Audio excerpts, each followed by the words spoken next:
Platformers are my favorite genre of games. I know it's not exactly a unique thing to say.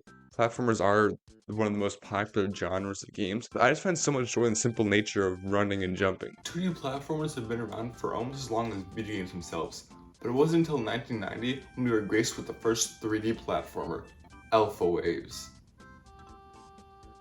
Wait, you never heard of Alpha Waves? Who is this guy? Alpha Waves was a game developed for the Atari ST, a line of Atari computers. The gameplay was very simple, basically just bouncing on platforms, but for the time this was pretty innovative and a coding marvel.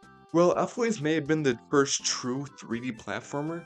I'd argue that 3D platformers weren't truly born until 1996, with the release of possibly one of the greatest games of all time.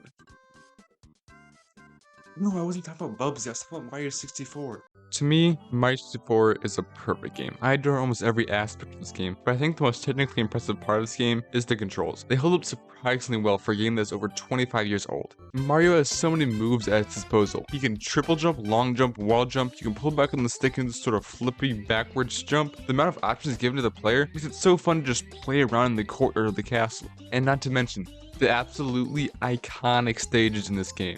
I'm talking about Bob-omb Battlefield, Womp's Fortress, Cool Cool Mountain, Lethal Lava Land, Tick Tock Clock, the list goes on and on. I could go on for hours talking about this game. My point is, this game is incredible. It was one of the first instances of a truly great 3D platformer.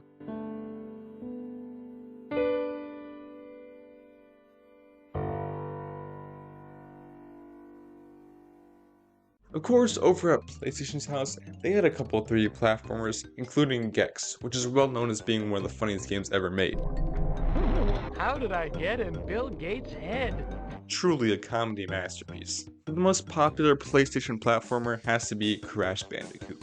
Mario 64 is not the hardest game ever made, I think that's pretty fair to say. The simple fact that you can just skip stars if they're too hard or you just don't feel like collecting them helps make the game very accessible. Compare this to the more linear nature of Crash Bandicoot. The levels in this game aren't big open areas to explore, instead they're more about getting from the beginning to the end. What this does is force the player to interact with levels more. It can also lead to moments where the player gets stuck on one part because the game decides to throw a bunch of stupid turtles on a bridge and you can't actually get past a huge gap because the stupid mechanics of the game don't actually work, so you end up wasting all your life and you get so mad at the dumb stupid Bandicoot game. I feel like some people think linear equals bad, but I don't think that's the case at all. A more linear style suits some games better than others, but I do think non-linear games have the ability to be more immersive. Being able to freely explore a big open area is so wonderful when executed right. That's the reason why we get so many open world games, because the concept of it is exciting.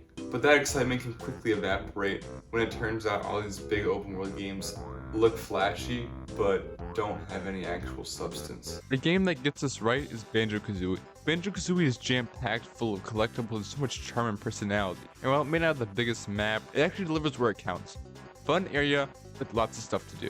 But what happens when the game has too many collectibles? That's when you become Donkey Kong 64.